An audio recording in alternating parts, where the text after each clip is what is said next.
Allez, petite vidéo vite fait là. Hop, on va aller voir les nénettes. Il fait de nouveau moche. Enfin moche, cette semaine. Disons qu'il fait moins beau. Ça va les filles? Alors que je vous explique un petit peu parce que là... Alors je peux pas dire que c'est une reprise du pâturage parce que finalement elles se sont que arrêtées un mois au mois de décembre. Mais on va dire que là je commence à couper les parcelles. Pourquoi? Parce que c'est assez court. Et donc du coup il va falloir que ça pousse un petit peu. Donc du coup là j'ai coupé celles-là. Elles ont fait, là c'est leur 3e journée. Ça va Auréo? C'est leur 3e journée là sur cette parcelle-là. Donc je pense que je vais les laisser une semaine ici. Je vais faire une semaine là-bas. Ensuite je vais faire une semaine la mare et une semaine l'autre. Du coup quand elles vont revenir ici, ça fera un bon 3 semaines de pause. Ah Jum Jum, ça va ma grande? Et du coup ça laissera le temps à l'herbe de pousser, sachant que si elle pousse plus, c'est possible que d'ici une semaine ça commence à bien pousser. Et je recommencerai mes découpes de parcelles, sachant que je découperai beaucoup moins que l'année dernière vu qu'elles sont moins. Ça va les filles? Comme elles sont moins, ça sert à rien de découper plus que ce que je faisais, enfin comme je faisais avant. Bon dis donc Poupouille, t'es chiante. Allez bagarre, allez. Les deux veulent des câlins, alors du coup ça se chamaille. Donc du coup je pense que cette année, plutôt que de faire des fortes découpes et qu'elles restent entre 1 à 2 jours sur les parcelles, ce qui est l'idéal, je vais découper en un peu plus grand et je vais essayer de les déplacer peut-être je dirais allez grand maximum 4 jours. Donc on verra ça, là je me creuse un petit peu les ménages pour savoir un peu comment je vais faire parce que en plus de ça il faut que je protège en fait c'est l'allée là, enfin la haie là, parce que c'est en train de faire ses feuilles et les chèvres sont fortement attirées beaucoup plus que l'herbe, hein, donc du coup je veux pas qu'elle m'explose trop la haie et le grillage, je veux qu'elle se concentre sur l'herbe, donc il va falloir que je protège la haie, mais je sais pas du coup combien je vais pouvoir mettre de filet en plus parce que il faut que le jus passe et plus on met de filet moins le jus est fort, donc du coup je vais voir ça dans pas tellement longtemps, je saurais pas vous dire quand, mais on verra bien. Donc là je vais attendre du coup que l'herbe pousse. Donc là elles sont à leur 3e journée sur celle-là. Je ne sais pas, je vous avais dit une semaine, mais je sais pas trop si vraiment ça vaut le coup de les laisser une semaine parce que c'est quand même assez court. On voit les crottes apparentes au niveau de l'herbe et ça c'est pas très bon quoi. Donc du coup là c'est leur 3e jour. Allez, on va dire que je pense que je vais tabler sur 5 et pas 7 jours. Donc du coup là il me reste du coup à demain après-demain. Donc ouais c'est bon, je vais faire ça. Je sais pas pourquoi elle se concentre sur cette balle là alors qu'elle est dégueulasse, et en chèvrerie le foin est plutôt correct. Là j'ai chopé une balle qui est pas mal et elles veulent pas le bouffer. Mais bon bref, que voulez-vous, c'est comme ça. Les femelles gestantes là c'est pour bientôt, là j'ai des mises bas qui devraient arriver la semaine prochaine. Donc il y a celle-là, la grosse mémère là qui est en train de... qui est juste là en face, là je pense qu'elle va en avoir 2 celle-là. Il y a celle-ci qui est pas bien grosse mais qui a quand même le ventre arrondi. Et il y a, elle est où l'autre, celle là-bas où là, qui est gestante aussi.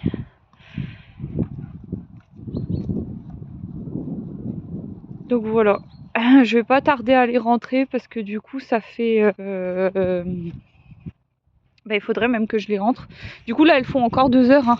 Elles font encore 2 heures de pâture. Alors pourquoi que 2 heures? C'est pour les inciter aussi à consommer le foin derrière, parce que comme elles l'aiment pas trop, du coup elles en consomment moins et ça c'est pas bon quoi. Il faut toujours qu'elles consomment un peu de foin, surtout avec de l'herbe humide comme ça. Là encore ce sera en pleine saison, on aurait une sécheresse, ça serait sec. Bon là on s'en fiche, mais là il faut faire gaffe.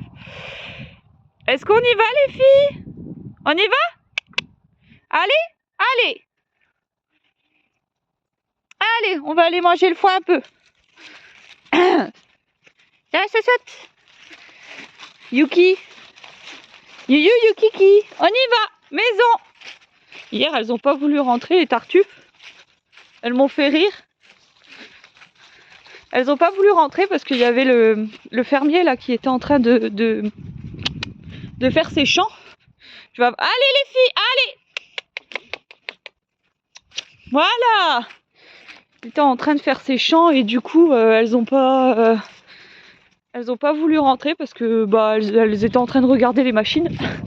Donc elles me font délirer quand c'est ça. Il y a toutes les têtes qui sont retournées, enfin qui sont en train de regarder le voisin en train de travailler avec leurs grandes oreilles droites là. Donc c'était assez rigolo. Donc voilà. À tout à l'heure les mémères. Attends, j'arrive pas à ouvrir. 2 minutes. Voilà, à tout à l'heure. Le kiwi il est en train de finir là, il reste plus beaucoup de fruits. On en a bien profité cette année. Ça a été des fruits tard, mais on en mange depuis le mois de janvier. Normalement c'est plutôt décembre, décembre-janvier, et là on a pu commencer à en manger, je dirais fin janvier. Et là on va être début mars, donc ça a été des kiwis assez tard, mais ça nous aura fait une bonne petite razzia de kiwis, c'était sympa, ils étaient bons. Là il y a des ours qui est pas encore en fleurs. Et là ça commence un peu à bourgeonner partout et à faire des pousses. Donc c'est cool. La taille là bientôt fini. J'en suis encore au ronce et à détourer comment ça s'appelle? J'en suis encore à détourer le grillage des parcelles là au niveau des. Enlever les ronces et les pruneliers. Mais ça avance. Donc là je vais vous faire voir les 2 cahutes parce que c'est terminé. Donc ça ressemble à ça. Je vais vous expliquer un petit peu. Parce que là les moutons, ça se précise. Ça se précise. Ouais, donc découpe des parcelles un peu différentes cette année. On verra bien ce que ça donne et si je vois que ça va pas niveau parasitaire et tout ça, je retournerai à mon premier système, mais bon, c'est sûr que je ferai pas aussi petit quand même quoi. Donc là, j'ai aménagé des barrières police tout autour et ici. Voilà, c'est pour les contraindre à rester sur ces 2 abris là. Parce que quand j'ai été les voir, ils étaient assez même bien craintifs. Et du coup, pour les habituer un peu plus à l'homme, vaut mieux les parquer. Et comme ça, on les sociabilisera. Et puis, il y a le tondeur qu'il va falloir appeler pour faire la laine. Et comme ça, on sera bon. Et du coup ce sera plus facile du coup si elles sont contraintes dans un bloc plutôt que toute la parcelle là. Donc là je vais compter à peu près une semaine de parquage pour les habituer. Et j'ai acheté ça. Alors ça s'appelle un râtelier anti-gaspi à chevaux. Et en fait donc c'est en inox, donc ça c'est en inox, c'est en galva, donc c'est assez costaud. Et en fait, si vous voulez, vous avez plus qu'à jouer là, les deux bouts là que vous voyez là. En fait, il suffit juste de. Voilà. Et en fait, on peut complètement ouvrir la grille pour charger. Donc on bourre de foin. Et puis quand ils mangent, en fait, ça se. Voilà, ça va jusqu'au bout. Donc du coup, ils ont toujours accès au foin jusqu'au bout et puis ils font pas de gaspillage. Parce que les râteliers standards, en fait, c'est à l'inverse, c'est à l'extérieur. Donc du coup, quand ça tire, ça tombe bien par terre, quoi. Et là, j'ai regardé les espacements, c'est du 6 cm.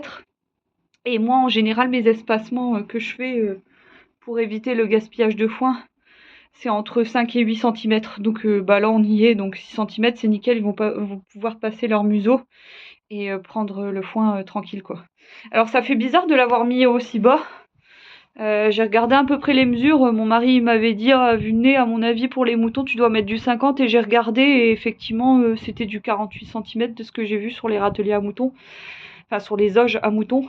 Et du coup là on a mis à 50, donc ça fait bizarre, on dirait que je vais mettre des chevrettes dedans, mais bon, on verra bien.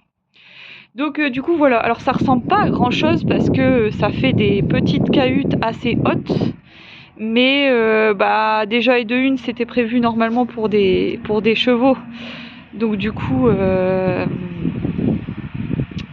pourquoi ça fait blanc comme ça? C'est très bizarre. Est-ce que j'ai pas mis? C'est quoi ça? Excusez-moi, je sais pas. Ah, je sais pas ce que j'ai foutu, j'ai dû appuyer sur un truc, bref. Donc ouais, les petites cahutes paraissent assez hautes et assez petites, mais déjà bah, de base je devais normalement accueillir des chevaux et ça devait faire 9 mètres carrés et pas 5. Donc là on en a fait deux petits de 5. C'est pas très grave parce qu'en fait au-dessus je voudrais faire un plancher justement pour mettre un peu de stock de balles de foin. Vous savez les balles de foin carrées de 14 kilos, moi je voudrais charger en fait, faire du stock de foin au-dessus. Et puis en fait dans un an du coup on va fermer au milieu et ouvrir soit cette partie là sur celle-là. Du coup on aura un grand abri de 10 mètres carrés et on aura par exemple une cahute de 5 mètres carrés entièrement fermée et ce sera du stock de fourrage, de grains, enfin voilà quoi. Donc du coup ça fera un truc bien nickel, bien adapté. Que là ça fait un peu bizarre, ça paraît un peu démesuré, mais c'est pour que plus tard ça soit quelque chose de sympa. Voilà en gros. Donc voilà pour les nouvelles. N'hésitez pas si vous avez des questions et puis bah je pense que la prochaine vidéo ce sera peut-être avec les bestioles. Allez, à plus.